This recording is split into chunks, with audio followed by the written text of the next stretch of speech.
Vítajte všetci, dnes tu mám svojho špeciálneho hostia Honzu. A je to človek, s ktorým sa poznám už nejaký ten rok a prvý raz, keď som počula jeho príbehy, až sa mi, jak sa hovorí, nechcelo veriť, čo Boh robí v jeho živote. Jednoducho Boh mu dal doslova milióny na účet rôznymi spôsobmi a jeho finančné zázraky sú také, že je to až ťažké pochopiť, takže budem veľmi rada, keď s vami budete zdieľať niektoré takéto jeho šialené príbehy. Takže Honza, vítaj. Ahoj. By som rovno začal veľmi z hurta. Jednoducho, ty si dostal od Boha už veľa miliónov, už neviem koľko dokopy, ale chcela by som, aby si začal, že ako Boh ti dal nejaké milióny, ktoré si naozaj nemal, lebo si išiel kúpiť budovu, na ktorú si reálne nemal. Když to vezmu velmi zkrátka, tak prostě Bůh mi velmi jasně ukázal, že mám koupit ne jednu budovu, ale celý komplex budov, v podstatě ubytovací areál, tady v Novém Městě pod Smrkem. A ten areál stál tehdy 7 milionů. On mi řekl úplně přesně, jako, jaká je ta vize, proč to mám koupit. Já jsem pochopil jakoby rozsah toho, co vlastně jak Bůh chce dělat, tak jsem si byl úplně jistý tím, že prostě to je jeho věc. Ale zároveň jsem věděl, že my na to absolutně nemáme. Jako, já jsem tehdy vedl sbor a naše příjmy, vždycky to říkám, byly tak jako příjmy takové chudší rodiny, ale zároveň jsme měli zhruba podobné výdaje. Takže když Bůh mi ukázal, že to mám koupit, tak jsem založil firmu v podstatě ve víře. Na účet té firmy jsme dali peníze, co jsme měli, což bylo asi 700 korun. A šel jsem za majitelkou té nemovitosti, která byla na prodej a řekl jsem jí, že bychom to chtěli koupit.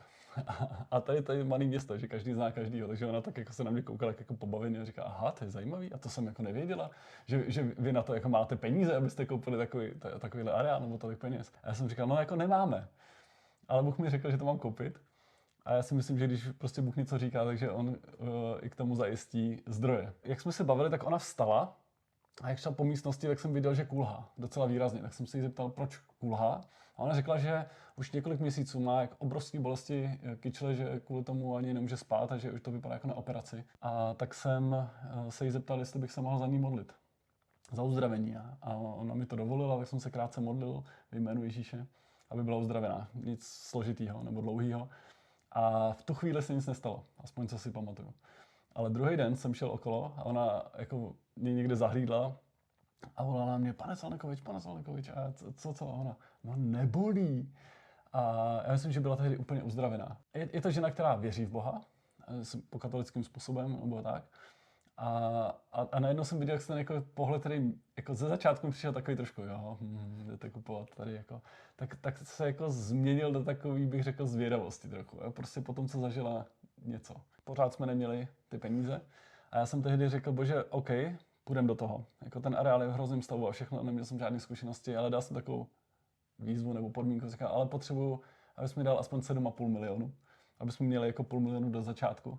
Někdy z legrace říkám, že jsem měl tehdy říct, že potřebuji aspoň 20 nebo 30, protože prostě ty potřeby, které ten areál jako měl a pořád má, jsou obrovský. Ale tehdy jsem řekl, že jestli budu mít 7,5 milionu, takže prostě do toho jdem a že to koupíme. A sdílel jsem vizi, kterou mi Bůh dal v rámci sboru tady a my jsme ještě mimo jiné založili romský sbor a tak jsme se scházeli společně a já jsem tam sdílel prostě, co mi Bůh ukázal, položil na srdce, mluvil jsem už tehdy o továrně na život. Týden na to přišel jeden člověk z toho romského sboru, jeden Rom za mnou a říkal, my jsme se modlili na naší modlitevní skupině za ten projekt a já prostě Bůh mi něco ukázal, ale já si pamatuju úplně, jak on byl z toho jako nadšený, úplně mu svítily oči, jak mi to chtěl říct, tak říkal, tak povídej. A on říká, my jsme se modlili, já jsem měl vidění. Já jsem prostě viděl v nebi takový talíř nebo jako nádobu plnou prostě zlatých mincí a takhle to, jako v nebi se to jako nahnulo a teď to zlato padalo na zem. A říká, a to je prostě pro vás, to je na ten tábor, abyste ho mohli koupit.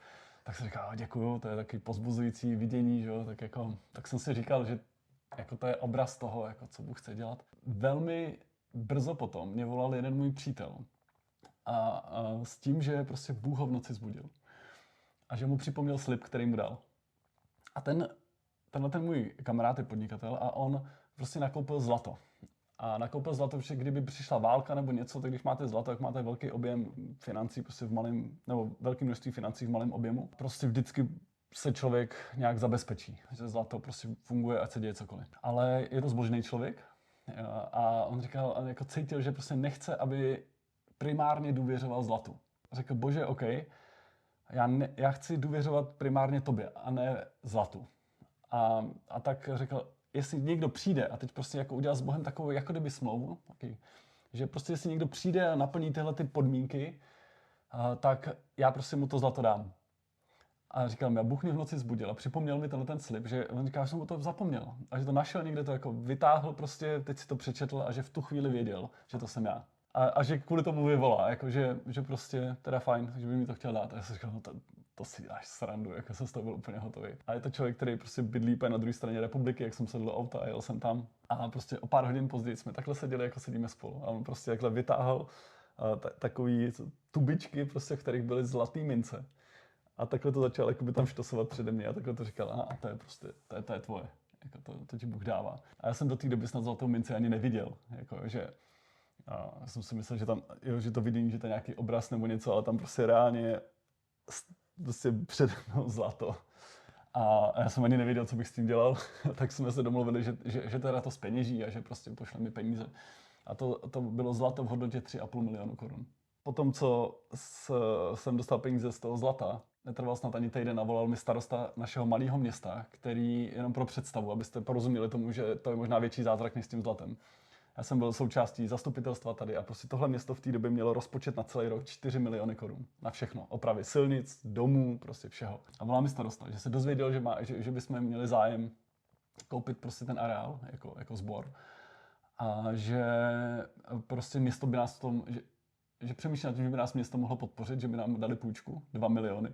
A já jsem říkal, 2 miliony, jako kde by město vzalo 2 miliony, jo? Že prostě každý rok se vždycky schvaloval rozpočet a tam bylo takovýhle množství potřeb a vždycky takovýhle jako štráfek toho za ten rok se udělal, zbytek zůstal takzvaně pod čarou. A on říkal, no zrovna se dokončil tady nějaký projekt kanalizace, prostě na to se uvolňovaly peníze a prostě zbyly tam 2 miliony. A do toho většina zastupitelstva byla proti nám jako církvi, že nás prostě jako úplně nemuseli, bych řekl. Jenomže se tady rozšířila taková jako informace, jako možná na tom něco bylo, já do dneška nevím, jak moc to bylo pravdivý, že prostě ten areál chce koupit nějaká firma někde z Ústí, která tam chce přestěhovat jako nepřizpůsobiví lidi. A tohle město jako je hodně sociálně slabý. A oni všichni byli tak vyděšení z toho, že by se sem nastěhovalo ještě víc jako nepřizpůsobivých lidí, problematicky, než tady je. Že to vytvořilo atmosféru, ve kterém prostě většina z toho zastupitelstva hlasovali pro tuhletu půjčku, ačkoliv prostě primárně byli proti. Bylo vidět, že některým to jde proti cestě, ale prostě oni byli tak vystrašení z toho, že nám to půjčili. Podmínky té půjčky byly taky nadpřirozený. Prostě já jsem v tu chvíli v tom rozhovoru s tím starostou, prostě ze mě vypadly jako podmínky, které bych jako považoval až za drzí. Jakože první rok nebudeme splácet vůbec nic, jako, a úrok maximálně 3% a musíme to být roztažený aspoň na 10 let. Prostě a takhle. A on říká, tak dobře, no tak já to takhle představím zastupitelstvu. Tohle všechno schválili. Nic podobného, řekl bych ani vzdáleně podobného se nikdy v historii tohle města nestalo předtím a ani potom. Netrvalo dlouho, přišel za mnou další člověk, jakože, že je zasažený tou vizí a že by byl ochotný prostě do toho investovat milion, myslím, jako půjčit nám. A já mu říkám, hele, mám jednu půjčku od města, tady tohle to budu splácet, já pravděpodobně nebudem schopný ti to splácet. A ten člověk se mě zeptal, a ta vize je od Boha, ne? Jako jsi si tím jistý? A já si říkám, tak tím si jistý jsem, to je tak jasný. A říkám, tak vidíš, tak co řešíš? Tak se o to Bůh postará. Tak ještě chvilku jsem se ho snažil přesvědčit, že to není úplně jako bezpečná investice, jako nám půjčit peníze, ale on na tom trval. Ale realita byla taková, že já mám výpis účtu, kde během 3 týdnů na tom účtě na začátku je 700 korun a necelý měsíc na konci a na tom výpise je 7 500 700 korun. Tak šel jsem koupit areál. A takhle začalo prostě tady ten náš biznis a prostě v podstatě to bylo jako vstupní dveře do spousty ještě dalších jako finančních zázraků, který jsme nutně potřebovali, protože bez nich bychom zkrachovali už snad 10krát jako od té doby. Teraz si presne človek bežný odkladá otázku, že na čo si potreboval ten kúpiť areál, že aký plán by mohol mať Boh s areálom, že ti povie, že ho máš kúpiť za peniaze, ktoré nemáš a potom ti pošlo ľudí. Původní myšlenka byla, že jsme reagovali na to, že tohle město je původně sudecký a vlastně po druhé světové válce odsaď byli Němci vystěhovaní násilně a nastěhovalo se tam spousta jako různých lidí. A to město ještě 10 let zpátky, 15 let zpátky, trochu si říct, že vypadalo hrozně. A atmosféra tady byla taková jako zvláštní a nikdo nevěděl proč. Já si pamatuju do dneška, jsem přijížděl lidi a říkali, tady je něco jako divného, tady jako, já se tady necítím dobře. A proč tady lidi žijou? Tady nikdo nechtěl stavět domy. A když jsem stavil, Martinem s kolegou jsme stavili tady domy, tak jsme měli stavební povolení číslo 2 a 3, protože od revoluce tady nikdo nepostavil prostě dům. A lidi chodili okolo a říkali jako, proč si tady stavíte domy, jakože vůbec to nechápali. A my jsme viděli, že tady je hezky, prostě tady jsou Jizerský hory, jo. Tady, já si myslím, že to je krásné místo a to vůbec nemělo logiku a nedařilo se tady žádnému biznisu, všechno bylo jakoby chudý, ošklivý, prostě neopravený, jako. A my jsme se tehdy modlili a došli jsme k tomu, že tady je prostě nějaká duchovní, řekněme tomu mocnost nebo síla, kterou jsme nazvali duch chudoby, která přišla právě proto, že to bylo jako do značné míry ukradený. A že skrz tohle ten jako skutek toho, že vlastně si lidi vzali majetek, který jim nepatřil a do toho násilí byli odsunutí ty Němci tehda, tak tady zůstalo, řekněme, duchovní prokletí. A v Biblii je napsané, že prostě my máme autoritu nad duchovníma mocnostmi. Já úplně nejsem jakoby přítel takových nějakých velkých duchovních bojů. Já si myslím, že to žádný boj vlastně není, protože Ježíš zvítězil. Jediný problém je, že my jako někdy neznáme toho nepřítele, nebo si ho nevšimneme, nebo si to neuvědomujeme, jako že věci mají duchovní podstatu a také nikdo nikdy nepojmenuje, nikdo nikdy jako v autoritě, boží autoritě se proti tomu nepostaví. Takže jsme udělali setkání, nic extra dlouhého, ale na tom setkání jsme se modlili v jménu Ježíše Krista, jsme svázali tohohle ducha chudoby a dědictví, který tady bylo a nějak jsme jako vyznali nad tím městem, že prostě žehnáním spravedlivých se města pozvedá, je napsaný. A tak jsme prostě to vyslovili nad tím městem, aby tato, řekněme, kletba byla zrušena. Ale zároveň si myslím, že když se dějou duchovní věci, takže duchovní věci mají nějaké vyjádření i ve fyzickém světě. Takže my jsme viděli, že OK, tak jsme tady jako svázali nějaký jako duchovní síly, ale teď je potřeba to zabrat, jako i fyzicky něco udělat, udělat nějaký reálný čin nebo něco, co prostě fyzicky vyjádří to vítězství. A tak jsme si říkali, OK, tak jdeme do oblasti biznisu. První věc, kterou jsme měli za to, bylo, že koupíme malý hotel a v hodnotě 3,5 milionu. Už jsme byli jako domluvený, mimochodem jsem taky neměl 3,5 milionu, ale na začátku. Už jsme byli jako domluvený, ale ten člověk, který nám slíbil, že nám to prodá, jsem říkal, hele, dejte nám prostě 3 měsíce a peníze budou. Jo? Tam jsem to neřekl přímo, to byl nevěřící člověk. Ale on v podstatě za našima zádama to prodal někomu jinému. A já jsem to vnímal jako, že prostě nám to jako ďábel ukradl. Prostě, jo? Že to mělo být naše. Jo? Jsme za to modlili, říkal, třeba to prostě to mělo být naše. A tehda v písmu ve staré smlouvě je princip, že když zloděj něco ukradne, takže když se na to přijde, tak to musí vrátit dvojnásobek. Jo? Na jiném místě ještě je 7násobek. To jsem tehda si jako neuvědomil, možná dneska bych bral 7násobek, ale tehda jsem viděl o 2násobek, jsem říkal, a tak já prostě uplatňuji tohleto právo, to je jakoby biblický právo, který máme. A my jsme byli okradení a já jsem říkal v Ježíšově jménu, že prostě chci dvojnásobnou náhradu za to. A domodlil jsem se a několik hodin na to mi volal právě brácha ze sboru, že je na prodej tady ten ubytovací areál za 7 milionů. Jo, tak matematika není úplně složitá, ale že 3,5, 7, OK. Já jsem si říkal, tak to je jasný. Tak to je odpověď. Jako úplně v tu vteřinu jsem si byl jistý, že to je boží odpověď, že to je od něj. Ale to, co jsem nevěděl, je, proč vlastně to máme koupit. Jo, že OK, je to odpověď teda na chudobu, je to jaká jakoby forma, tehdy jsem to vnímal jako určitou formu duchovního boje, vstup do nové oblasti pro nás jako sboru. Ale přesto jako jsem věděl, že tohle není ten hlavní důvod, jo? Že biznis dělat sám o sobě, jako vydělávat peníze samo o sobě není cíl pro nic, jako, že v Božím království peníze nejsou potřeba, když to řeknu, jo? Že to běží na jiných principech a Bůh se umí obstarat věci, o čem už jsme před chvílí možná mluvili, když to potřebuje. Takže já jsem věděl, že jakoby ten důvod, proč to koupíme, musí být nějaký jiný, než jsou peníze. A modlil jsem se za to, co je ten důvod. A tehdy taky jsem měl jako dlouhý modlitební časy v noci. Tomu říká něco polyfazický spaní, tak si to najdete to na internetu. To je biblický princíp, o tom chceme viac dobu sa hovoriť. Oni tak fungovali, som si to pozerala historicky, že oni fakt, že sa budili a to sedí s biblickými veršami, kde sa hovorí, že o polnoci vstávam, aby som ťa chválil a o tom budete mať niekedy video. Chci říct jako třešinku vlastně. No. To je v podstatě polyfazický spaní a já jsem strávil tímhletím jako více jak 3 roky, takže to není jako nějaký pokus. Více jak 3 roky jsem žil v systému polyfazického spánku. A byla to reakce na modlitbu, která byla úplně nemožná. A jako já jsem to ani nemyslel vážně, když jsem se modlil. Ale byl jsem v situaci, kdy jsem toho měl tolik, že jsem jako nevěděl absolutně fyzicky, jak to zvládnout. A tehdy jsem tak jako v zoufalství řekl, bože, já bych potřeboval, aby můj den byl delší než den ostatních lidí. A to jako ani není modlitba, že to je nesmysl, že jo. Ale já jsem se domodlil a už ani nevím dneska, jak někde byl nějaký odkaz na něco, právě na polyfazický spaní. A to je režim, spánkový režim, který vám umožňuje, nebo mě tehdy umožňoval spát asi 4 hodiny a 20 minut denně a být vyspaný. Jako mít dost, jako být prostě úplně v pohodě, aniž by to porušovalo jakoby nějak jako věci.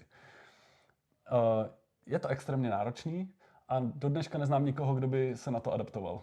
Protože projdete v podstatě napůl peklem, jako tím, kdy adaptujete svoje tělo na ten režim. Ale já jsem prostě tehdy byl už v takovém stavu, že vlastně jsem byl tak strašně unavený, že i ta adaptace už pro mě nebyl až takový rozdíl. Takže jsem adaptoval svoje tělo na ten režim. Základní princip je v tom, že nespíte jednou, ale 3krát, možná o tom ale 3krát, tak ja poznám také, že 2krát. Jsou různý režimy. Že spíš, potom sa zobudíš, funguješ nejaké nehoďky a potom zase spíš a skoro ráno už zase ideš. Ano, ale pak ještě naprosto zásadní jsem měl 20-minutový spánek v poledne. A ten 20-minutový spánek, to je ta nejvíc crazy věc na celém, jako pro mě na celém polyfazickém spaní, protože těch 20 minut ty se cítíš, jako kdyby si spala celou noc. Že prostě to tělo jakoby funguje v takovém režimu, že ono chce vysát jakoby z každý vteřiny, minuty toho spánku úplně maximum energie, takže ty zažiješ jako za 20 minut něco. Takže když jsem se na to adaptoval, tak jsem si uvědomil, ty Bůh mi splnil nemožnou věc. Můj den byl reálně delší než den dalších lidí. Já jsem měl o 3 hodiny najednou víc každý den. 3 až 4 hodiny podle toho, že normálně spím 7-8 hodin. A najednou jsem spal 4,20, prostě 3 roky v kuse. Ale pak prostě ta milost odešla a dneska spím normálně, funguju. Ale tohle prostě bylo zajímavé. Tak to je jenom taková odbočka ještě, co všechno. Tak to máš potom asi trošku jiný systém, než jsem já mala mysl. Ale o tom bude někdy inokedy. Můžeme si někdy popovídat. Jsou různý režimy, jak to funguje, ale Okay. to je jedno. Nicméně tohle to byl ten noční čas. Já jsem tehdy studoval a když jsem dostudoval, tak místo toho, abych v noci se učil, tak jsem se v noci modlil. Takže někde ve 2 ráno jsem se takhle modlil a teď jsem prostě měl v hlavě ten obraz toho areálu a modlil jsem se, Bože, proč to máme koupit, co máme udělat. A najednou zase, jako by ten můj vnitřní obraz, a to nebylo nějaký otevřený vidění, nějaká halucinace, jo, nebo něco, to prostě to je jako obraz v mysli, který ale je poměrně detailní, toho, jak to vypadá ten areál teď. A najednou se ten obraz změnil a já jsem se díval prostě na takový úplně jiný budovy, jakoby starého typu, poměrně konkrétní, jako jsem viděl ten obraz. A věděl jsem, že se už nedívám na ten náš kemp a že to, co vidím, je jako koncentrační tábor. Že takhle jsem to vnímal. A že v těch budovách jsou zavřený lidi, kteří přišli o všechno, kteří prožívají neuvěřitelné zoufalství, jakoby strach a beznaděj a spoustu jako deprese, nenávist, zoufalství, spoustu jakoby takovou směs různých emocí. A já jsem jako kdyby najednou začal prožívat tyhle ty emoce. V plný síle. Bylo to, jak když do tebe vjede vlak. Prostě najednou to přišlo. Vůbec jsem nevěděl, co se děje. Já jsem začal brečet, protože mi takhle slzy po tvářích. A bylo to jeden z nejintenzivnějších jako zážitků emočních, který jsem kdy v životě zažil. A věděl jsem, že ty lidi se modlí Bohu, aby je Bůh zachránil, ale že nikdy neviděli ty svoje modlitby vyslyšený. A tohle to bylo asi 1/4 hodiny. Ale zároveň jsem tohle jako kdyby fyzicky prožíval, ale já jsem byl jako kdyby pozorovatel sám sebe a říkal jsem si, co se to děje. A vedl jsem zase dialog s Bohem. Bože, věděl jsem, že to je od Boha, že to jako něco se děje, ale nevěděl jsem, co to znamená. Říkám, Bože, co to znamená? Jako, co mi to ukazuješ? A tehdy jsem velmi jasně slyšel Boží hlas. A Bůh mi říká, zase ne akusticky, ale jako hlas v mysli. A Bůh řekl, že lidi pod vedením démonických sil postavili továrnu na smrt. Postavili místo, kde lidi byli vyvražďovaní s neuvěřitelnou efektivitou a rychlostí. A on říká, a já chci, aby vy jste koupili ten areál a pod mým vedením jste vybudovali továrnu na život. Místo, kde se lidi budou setkávat se mnou a který bude ještě efektivnější, než byla továrna na smrt. A říká, já chci odpovědět na modlitby těch lidí, kteří tam tehdy byli. A tady se narodila vize továrny na život, nebo The Life Factory, jak tomu říkáme, aby jsme byli světoví. Že? Takže já jsem viděl, že aha, tak to je veliký. Protože mě vždycky jako zajímalo i to téma jako koncentračních táborů. A věděl jsem, že továrna na smrt, jako Osvětim, bylo místo, kde dokázali každý den zavraždit 5 a někdy až 10 tisíc lidí. Každý den. Takže pokud má továrna na život být efektivnější než továrna na smrt, tak to musí být projekt, který přivádí k Bohu, do toho, aby lidi poznali, kdo je živý Bůh. Takovýhle množství lidí a víc. A já jsem věděl, že to není o tom, že prostě tady v Novém Městě jako budou prostě sem jezdit vlaky lidí a to, ale že to je věc multiplikace, protože život plodí život. A ten plodí další život a ono to prostě roste, že to je jako řetězová reakce vlastně. Nicméně tam se to narodilo a od té doby já jsem si byl naprosto jistý tím, že to je boží věc. A začal jsem to sdílet a pak už byl ten příběh, který už tuhle chvíli znáte. Takže tohle zatím stojí. A věřím tomu, že Bůh chce udělat továrnu na život. A že chce, aby ho lidi poznali. A že lidi, kteří ho poznají doopravdy, porozumí tomu, že to je jako reálný. Víš, jakože někdy i mezi křesťanama to říkám, jako já bych chtěl, abyste si uvědomili, že Bůh doopravdy existuje. Jo, že to není jako, budeme si tady mít nějakou filozofii, jako jo, je to jako lepší, nebo jako asi je to tak, nebo tak. A ty, když se s ním setkáš a žiješ s ním, a žiješ třeba život, který žiju já, jenom matematicky, jako pravděpodobnosti toho, co já jako zažívám, to prostě nejde. Těch věcí je příliš moc, jako to je jako zázraky, uzdravení a věci. OK, sem tam něco možná by mohlo být, ale to je naprosto zjevný, že Bůh jedná a mění věci. Mění lidský životy. Já věřím tomu, že Life Factory je projekt, který pomůže množství lidí, aby se setkali s živým Bohem.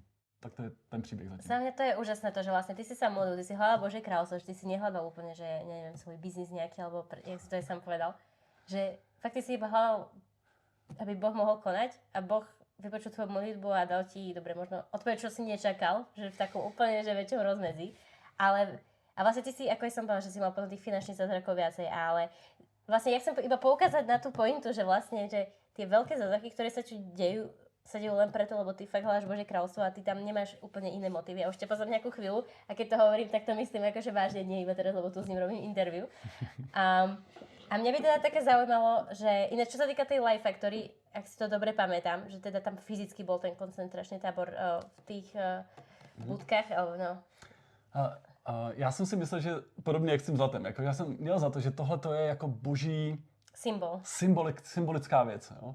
Vůbec jako, já nejsem úplně jako historik, jako extra, jako občas mě to baví nějaký ty, ale takhle nejsem stavěný. Takže já jsem to sdílel tak, jak jsem to přijal, tak jednou jsem přijel na setkání týmu, který jsme tehda měli a říkám, hele, tohle jsem prožil prostě, jako, je to pro mě hrozně silný.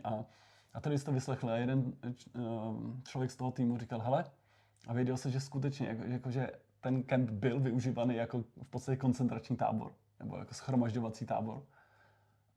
A já jsem vůbec jako to nevěděl. Já jsem to znal už jenom jako tábor prostě pro děti, tak jak se to tady Kladno tomu říkali, byl jako tábor Poldovky.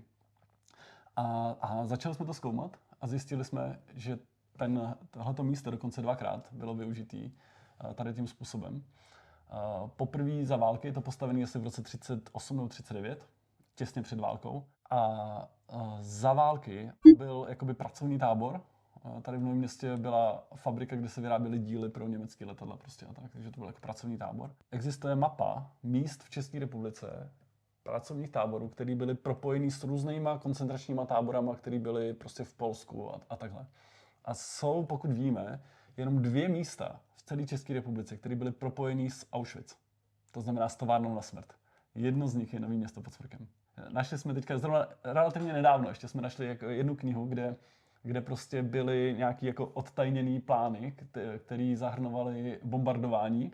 A tam bylo napsané, že nebombardujte tohleto místo, protože tady v Novém Městě jako je pracovní tábor jako lidí, kteří jsou s Osvětimi, jo, že prostě tohleto místo jako je propojený prostě s Osvětimí. No. Našli jsme to pak i v Židovském muzeu a tak. Tady jako o tom není moc dokladů. Jediné, jako co máme, víme, že tady je taková skládka, třeba dům, ve kterém teďka natáčíme, tak když tady kopali základy, tak vykopali obrovské množství jako keramiky, kde byly hákový kříže, prostě a Reich, jako a tak. Pár kousků máme i v kempu, ti to můžu ukázat někdy. A židle, prostě, kde byly jako prostě Německo. Pro nás možná ještě významnější část bylo, že po válce potom, vlastně když byli odsunutí Němci ze Sudet, odsaď z toho města, tak to místo, kde je shromáždili, bylo v tom kempu. A přemýšlím zase, je to taky jako nadpřirozený, ale skrze sen jednoho člověka z našeho týmu nás Bůh poslal do Německa, tam nás propojil s člověkem, s jednou ženou, který Bůh položil na srdce, úplně jako by ona nedokázala z toho spát a prostě hledala a zjistila, že ty lidi pořád ještě žijou, který byli vystěhovaní a že ty transporty vedly do jednoho místa v Německu, který se jmenuje Hinfeld, městečko. No a tak jsme prostě se tam zavolali a tam prostě jsme se propojili s jedním manželským párem a oni byli úžasní, že nás vzali. Takže my jsme naložili auto a jeli jsme do Hinfeldu, asi 500 km odsaď.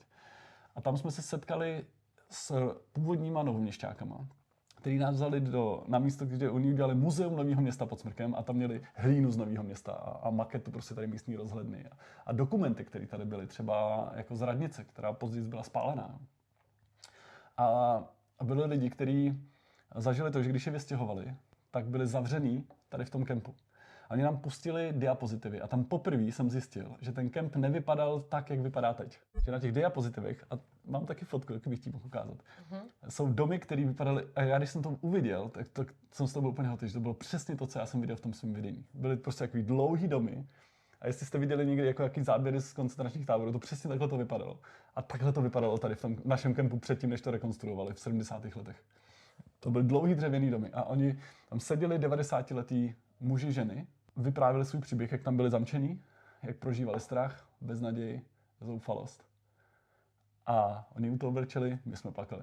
My jsme jim pak vyjádřili, my jsme jim řekli, že bychom se jim chtěli omluvit jako Češi za to, co jsme jim udělali. Že jako brutalita a nespravedlnost války neospravedlňuje nás k tomu, aby jsme se chovali takovýmhle způsobem k lidem. A oni, když vyprávěli ty příběhy, jak prostě museli odejít, jak si museli během hodiny vzít jeden kufr. Tam přišla ta rodina a ještě když přinesli ty kufry, tak tam přišly český maminy z města. Oni museli otevřít ty kufry, jak maminy si vzali prostě věci, co se jim líbily, nebo obecně, nebo to zahodili, zbytek jim teda jako nechali. A oni tam prostě byli zamčený v hrozných podmínkách, dokud je nenaložili do dobytčáku a neodvezli do Hinfeldu. Tam jsem stál, tam byl ten diapozitiv, teď oni vyprávěli ten příběh a já jsem si uvědomil, Bůh mi ukázal něco, co se jako reálně stalo. To byly, já jsem byl přesvědčený, jsem do dneška přesvědčený, že to, co jsem viděl, bylo to, co tyhle ty lidi prožili v těch barácích tehda.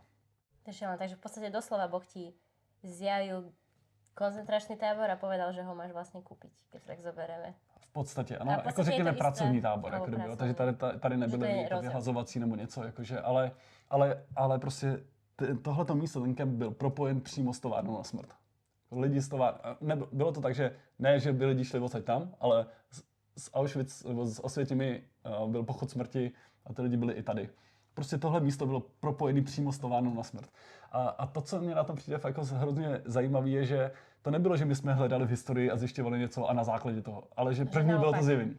Že Bůh něco ukazuje a protože když ti Bůh něco ukáže, jasný, ty to musíš vzít vírou, jo? Prostě a to chvilku trvá, než člověk předělá to svoje jako fungování, myšlení od toho klasického, jak fungujeme, na to, že jako žiješ v Božím království a Bůh mluví a ukazuje věci, které teďka tady nevidíš, ale oni jsou reálnější než to, co vidíš v konečném důsledku. A ty se o to musíš opřít. A jako dokud se o to neopřeš a nejdeš potom, tak vlastně nikdy nevíš. Je to prostě, ta je víra. Takže tady bylo hrozně zajímavé to, že jsem najednou viděl to, že vlastně to, co jsem viděl, bylo reálnější než to, co jsem věděl. A do dneška vlastně jako objevujeme jako všechny důsledky toho, co jsem někde v roce 2013 prostě v modlitbě uprostřed noci viděl.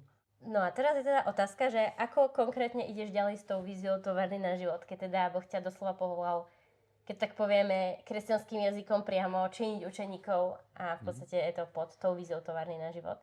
Že čo napríklad robíš dnes a ako vlastne tú víziu posúvaš ďalej? Ja viem sama, že není to vôbec jednoduché. Stále je to kráčanie po vode a veľa zázrakov sa stále dejú a potrebujú sa diať. Ale teda je to veľmi uchvatné a verím, že už teraz chápete, že prečo som bola z toho tak mimo, lebo toto nie je úplne také svedectvo, čo počúvate bežne, že hej, mal som sen, Boh mi povedal, že mám kúpiť niečo a potom mi vlastne zjavil, že vlastne tam bol koncentračný tábor a tak sa aj potvrdilo, že to nie je úplne bežné. Já jsem takovou věc zažil jenom jednou v životě. Jako ta odpověď není úplně jednoduchá, protože rozsah té vize je tak veliký, že vlastně mě to donutilo jako přemýšlet úplně jiným způsobem. A já vlastně jako přemýšlím nad tím, jako co církev potřebuje, jakým způsobem my... Mohl by si ještě definovat, co definuješ jako církev? Aha, OK. Asi skoro bych řekl jako lidi, který věří v Ježíše Krista, ale nejenom věří, že existuje, ale žijou s ním.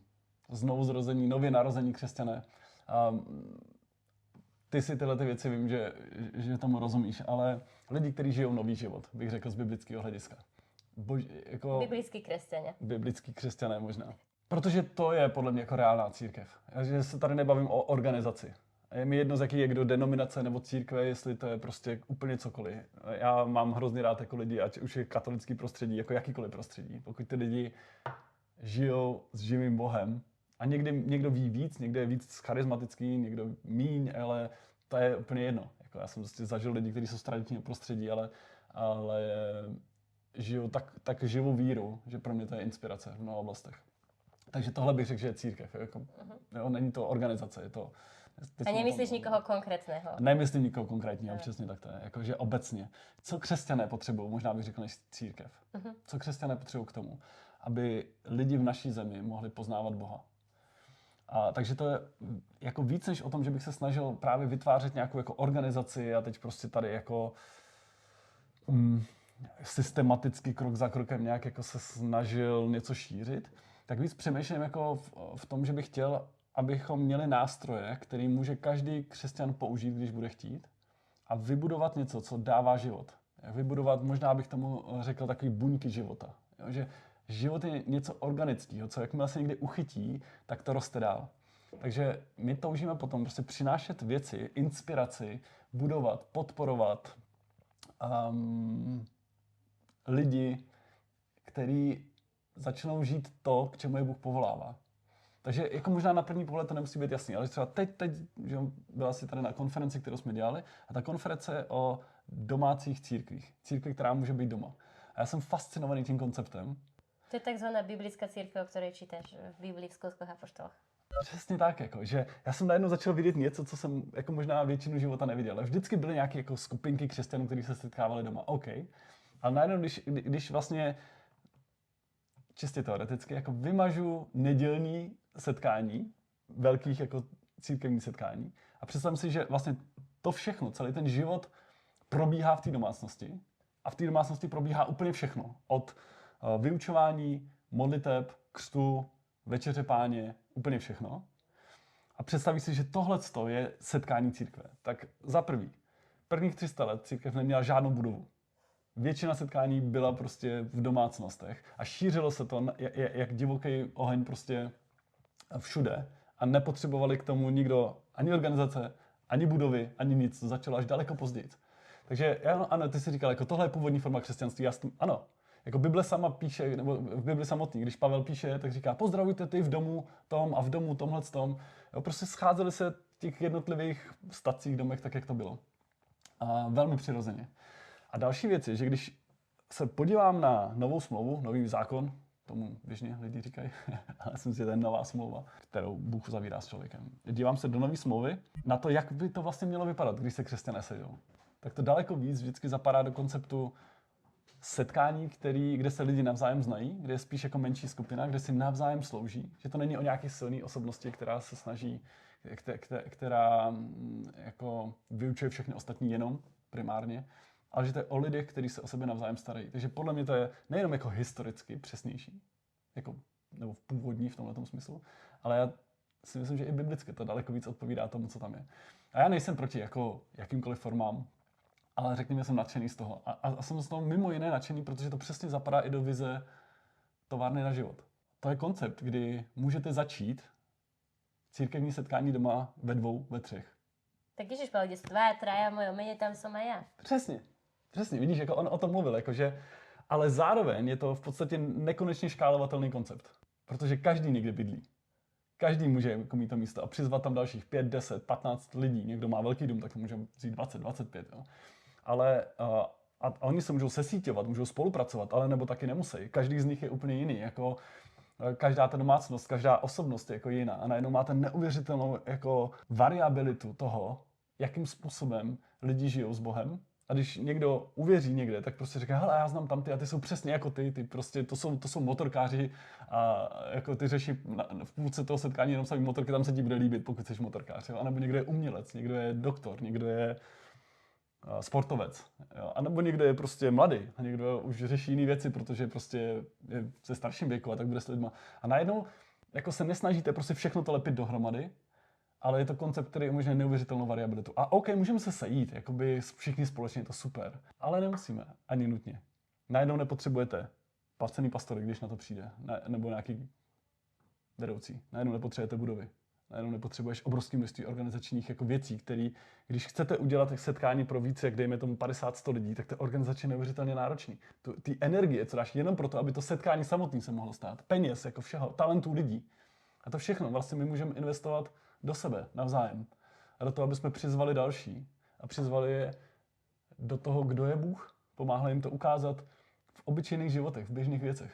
Třeba tohle je jeden konkrétní nástroj, o kterém začínáme mluvit. Udělali jsme na to tady malou konferenci a chceme to níst dál. To znamená, že to není o tom, že jako my budeme mít pod kontrolou nějakou síť. Jo, ano, chceme podporovat ty, kteří do toho chtějí jít, jo, nebo vytvářet, překládat knihy třeba, které se toho týkají a tak dále. Takže ta vize jako je spíš uchopená skrze vytváření nástrojů pro to, aby lidi mohli žít s Bohem doopravdy a mohlo se to šířit. Tak možná takhle bych to pojal teď v tuhle chvíli. Teraz ešte možno by si niekto kladol otázku, že čo vlastne sa stalo teda s tým kempom, ktorý ste kúpili, že teda, že z pohľadu praktickosti, že je to také aj tréningové. Napríklad teraz tam vlastne bola táto konferencia, takže to vidíš aj vlastne aj do budúcna, že to je také miesto pre ľudí na zhromaždenia, aj na stretnutia, na výučbu, alebo... Jakože úplně konečná vize. Když sem přijedete, teď v tuhle chvíli je to prostě většina času, je to jako úplně obyčejný biznis, kde jezdí sem školy v přírodě a v létě tábory a prostě různé skupiny jakoby většinou dětí, protože úroveň toho ubytování je takový jako hodně nízká, jsou to taky chaty, kde je 30 jako lidí najednou a tak. Ale konečnej, jako ta moje touha, co bych jednou chtěl vidět, je, aby tohle bylo takový tréninkový konferenční centrum, který se stane určitým jako centrem, kde právě lidi můžou získávat znalosti, dovednosti, know-how, jakým způsobem níst, šířit Boží království, jakým způsobem žít s Bohem. A to nejenom jako pro Českou republiku, ale my jsme tady na rozhraní jako Polska a Německa, takže aby to bylo takový centrum, který bude zasahovat v podstatě tohleto část Evropy. Tak to je takový jako konečná vize pro... My jsme nazvali to místo J-Camp, Ježíšův kemp, že jo? To je očividný názov. A kdo by to čekal u křesťanů? Že? Práve Ježiš. No a ešte vedel by si povedať ešte nejaké iné svedectvo, možno aj z takého iného súdku, takého, lebo vlastne ty si sám veľmi taký, že evangelizujúci, taký, že sa modlíš za uzdravenia a slúžiš a že skrátka si taký... No za mňa najľahšie pomenovanie je biblický kresťan, že skrátka z každého vlastne, že do toho vstupuješ. Chodil jsem do posilovny tehda a pomáhal mi v tom jeden učitel. A on byl něco starší než já jsem byl jako úplně začátečník, jsem zvedal ty svoje jakoby úplně začátečnické váhy a on vždycky nakládal. A v průběhu toho jsme začali se bavit o Ježíši. A ty naše diskuze sklouzly k tomu, že on byl jako obrovský zastánce evoluce. A on dokonce byl tak tvrdý evolucionista, že on tvrdil, že jako i my jako lidstvo jsme jenom evoluční článek, že konečná fáze jsou v podstatě roboti, jako který to převezmou dál, jako a že to je dobře, jako že my jsme v podstatě, že to je správně, že jako my budeme vyhlazený a tak jako úplně crazy. Ale prostě zastánce evoluce. A já jsem tehdy jako řešil evoluci, pro mě jako největší výzvou nebyly jiný náboženské systémy, ale myslím si, že jediný, co jako vedle křesťanství je nějak logicky, jakž tak konzistentní je evoluce a hodně jsem s tím bojoval. To je velmi veľa dier. Ano. A já jsem jakoby to studoval do té míry, že dneska si troufnu říct, že i kdyby čistě hypoteticky jsem zjistil, že Bůh neexistuje, já bych měl hrozný problém, že já nedokážu věřit evoluci. To jsou tak jako velký problémy s tím, že já si nedokážu představit, jak by se to jako mohlo stát. Jako reálně, s tím poznáním, který máme jako lidi teď. Takže jsem já mu říkal jako argumenty proti evoluci. A on mi říkal argumenty pro evoluci. A to byly hodiny a hodiny jako rozhovoru. Já už jsem nevěděl, jako jakýkoliv argument jsem mu řekl, tak on měl nějaký protiargument. A pořád to bylo sem a tam. A to nikam nevedlo. A už jsem viděl, že to stejně se nikam nedostaneme. A tak jsem se prostě, jednu chvíli jsme seděli, já jsem říkal, hele, uděláme něco jiného, pojď. Já se budu s tebou modlit, aby se ti Bůh dal poznat. On sám. Protože já tě nedokážu argumentovat. A nakonec to vlastně v těch argumentech není. Šel bys do toho a říkal, jo, tak jsem se s tím modlil a říkám, Ježíši, dej se mu poznat. Způsobem, který prostě bude pro něj osobní. A o několik týdnů později za mnou přišel, on byl úplně hotový.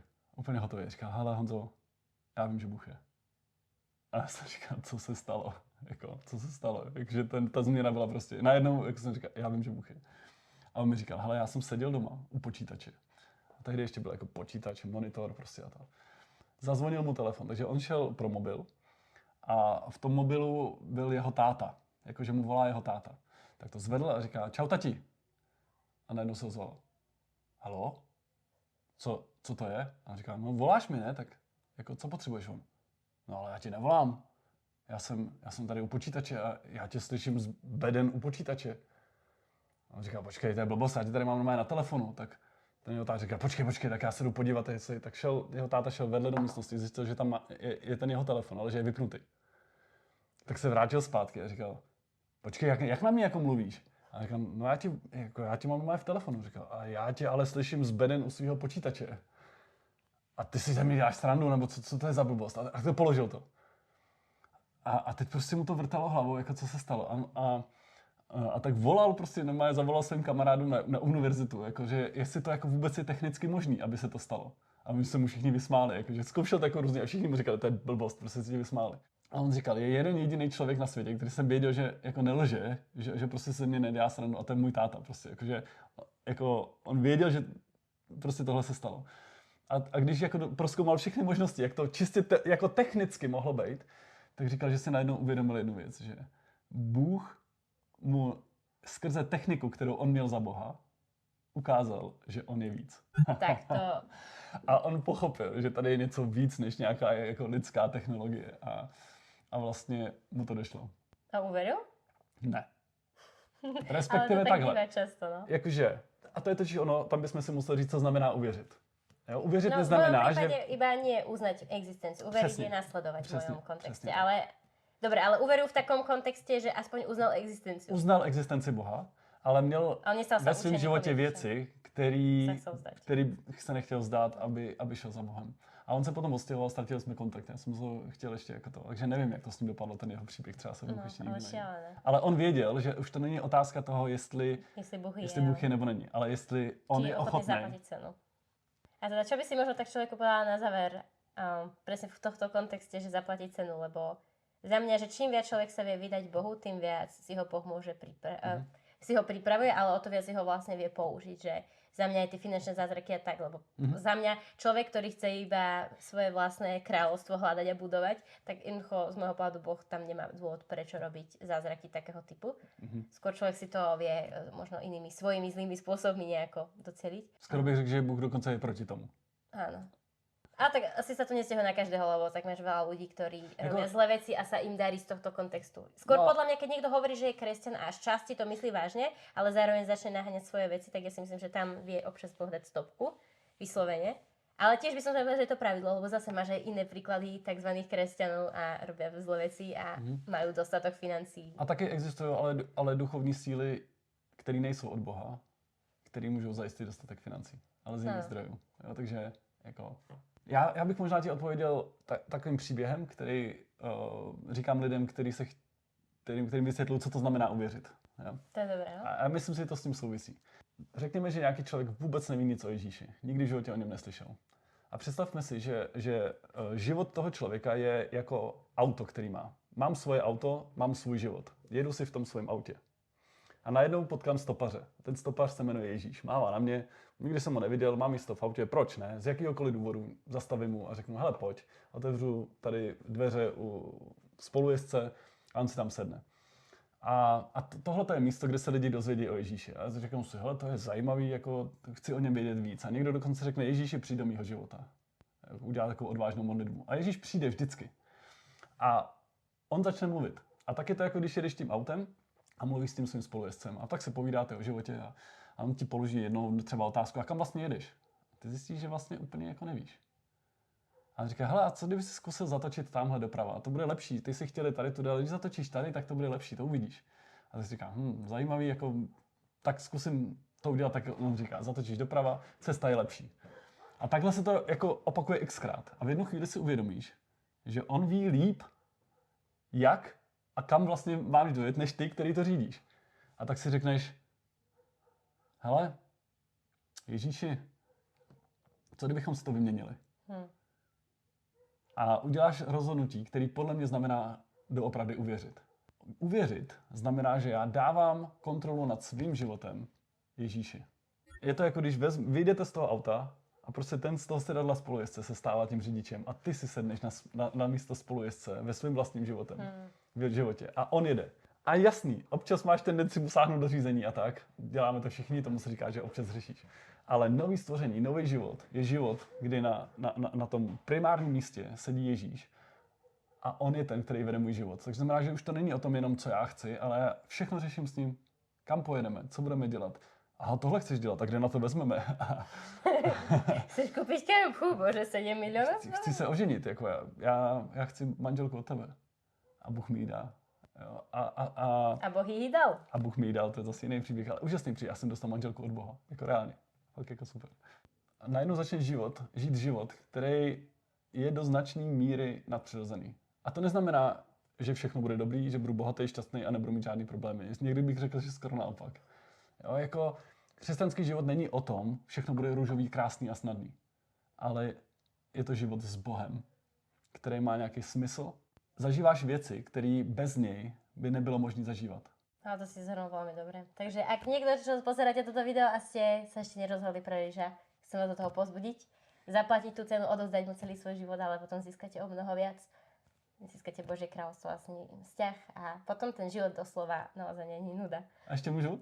Kľudne? Já možná pro lidi, jo, protože někdy přijde, že jakoby ten krok odevzdat mu svůj život je obrovský krok. A já někdy odrazuju lidi od toho, aby ten krok udělali.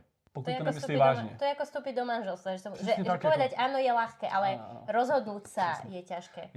A proto říkám, hele, ještě, jestli jste to nikdy neudělali, pozvěte Ježíše do svého života. Pozvěte ho do svého života. Řekni mu, Ježíši, přijď, já tě chci poznat, dej se mi poznat. Protože on se ti nedá poznat, když ty ho nepozveš. Důležitý je, že tohle není všechno. Že on nepřichází proto, aby náš život jenom jako vylepšil a jako kosmeticky upravil. Ale v jednu chvíli on sám tě postaví, až budeš připravený nebo připravena, postaví před rozhodnutí, že to nebude Ježíši přijď do mého života, ale ta modlitba bude znít jinak. A bude to Ježíši, já ti dávám svůj život. Od teďka ti patřím plně. Tak. Áno, hľadáš Božiu vôľu potom v tvojom živote a nie svoju a svoj prospech. Ale už ho znáš, už je tam důvěra. Jo? Není to úplně jenom slepý krok. A vidíš tú hodnotu toho, že mať vzťah s Bohom je to najcennejšie, čo človek môže získať v svojom živote. To se ani nedá jako porovnat. Takže prostě to je, žij s Bohem, pak je dlouho nic a tady dole je jak to všechno to ostatní. Áno, ale on dává smysl tomu všemu. Jakože to je jako když máte hromadu třeba, zase já mám rád obrazy. Jako, a je to jak kdybyste měli hromadu nějakých jako třeba spotřebičů a najednou přijde někdo, kdo vám řekne, že se dají zapojit do elektriky. No. A všechno vám to začne dávat smysl. Jo? A začnete objevovat věci, které prostě, doteďka to bylo jenom prkínko na krájení, ale teď to je cávem tablet. Áno, prkínko na krájení. A tak je, no. Prostě věci, které normálně zažíváš, jako když do toho přijde Bůh, najednou dostávají úplně jiný rozměr. Tak ďakujem Honza za rozhovor, za pozbudivý rozhovor a verím, že naozaj ste boli z toho pozbudení a veľmi inšpirovaní, lebo podľa mňa ten jeho príbeh je taký. A verím, že do budúca možno prijete aj na nejakú jeho akciu, lebo sú naozaj veľmi dobré. Zvu vás do nového města. Můžete se přijet jenom tak ubytovat. Prostě. Takže vidíme sa na budúce. Ahojte.